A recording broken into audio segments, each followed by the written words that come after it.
Good afternoon. My name is Charles Mitchell White Jr. I am 35 years old and I am a 16-year plus active duty religious affairs airman. I've been married to my bride, Jennifer White, for the past 13 years come this March, and we have 3 beautiful boys. My oldest, who is Charles Mitchell White III, we call him Trey. He just turned 11 this past December.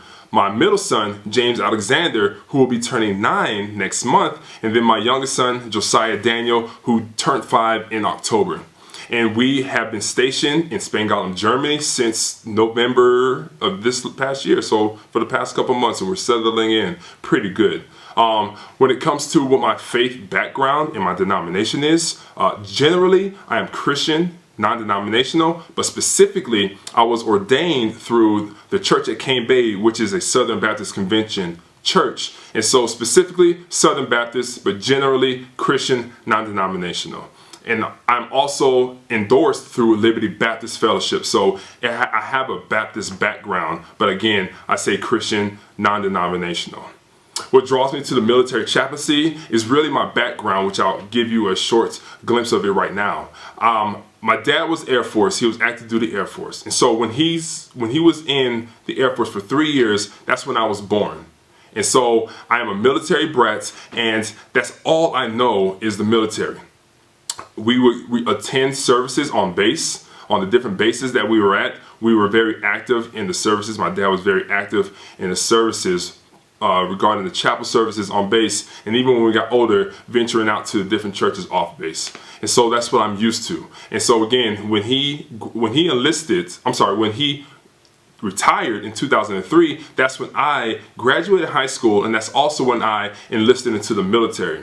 I was in the delayed entry program, and so I didn't come in until 2004, but when I came in 2004, I came in open general, which gave me the options of services, security forces. There was another one, I don't remember, and also chaplain assistant. And so naturally I gravitated towards chaplain assistant because of my upbringing and because because that's what I was used to.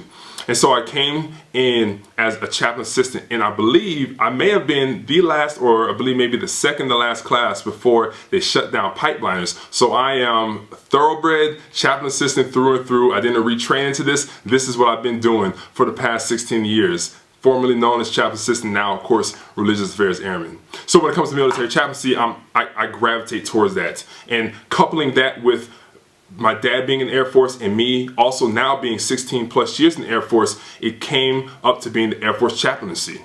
And so in 2008, about 4 years after I've been in as an active duty chaplain assistant, is when I felt the calling to become an Air Force chaplain.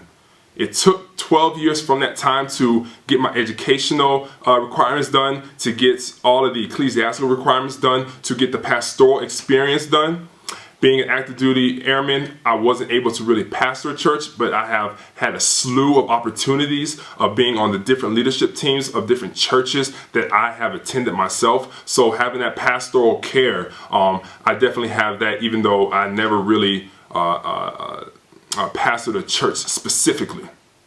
Right? And so I'm drawn to that because I'm drawn towards people. This is what I know. I am an extrovert. I love people, and I love being able to bring the vision of not the vision, but bring the spiritual calf pillar to life in how we go out and visit our airmen, how we take care of the men and women of the Air Force. I enjoy doing that. I really do. I really love seeing people's face shine and their day brighten when I can go out there, talk to them, see how they're doing, engage them as a person, and then just to see what is it that drives them. What is their purpose?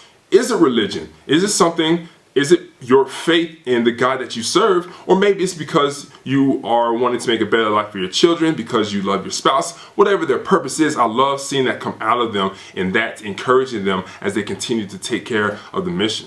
So when it comes to a pluralistic environment, being a chaplain assistant / religious affairs airman, that's what I do. That's what I'm used to doing. So I have no problem either providing or providing for, right, the different religious beliefs within the military. If I personally as a potential chaplain cannot provide for them, I'm definitely going to be able to point them either to another chaplain here on base or to some services that might be outside off base that be able to provide for their needs. Whatever needs to happen for that person to express their religious freedom, that's what I'm here for, and that's what the pluralistic environment is. No one's going to agree on everything, right? But I would be hired to take care of that person's spiritual and religious needs, whatever it may be, right? So that's what I see about working in a pluralistic environment.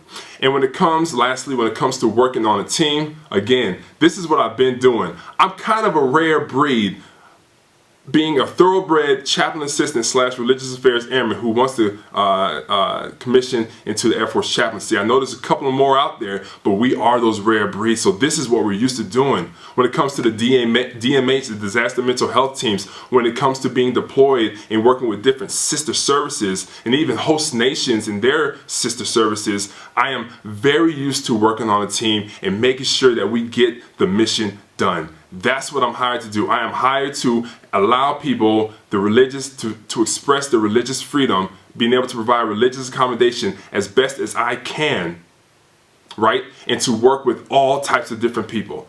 That's what my desire is to becoming an Air Force chaplain, is to love people, right? To serve people, and so that their spiritual needs, so that they can better take care of the mission. Thank you for your time.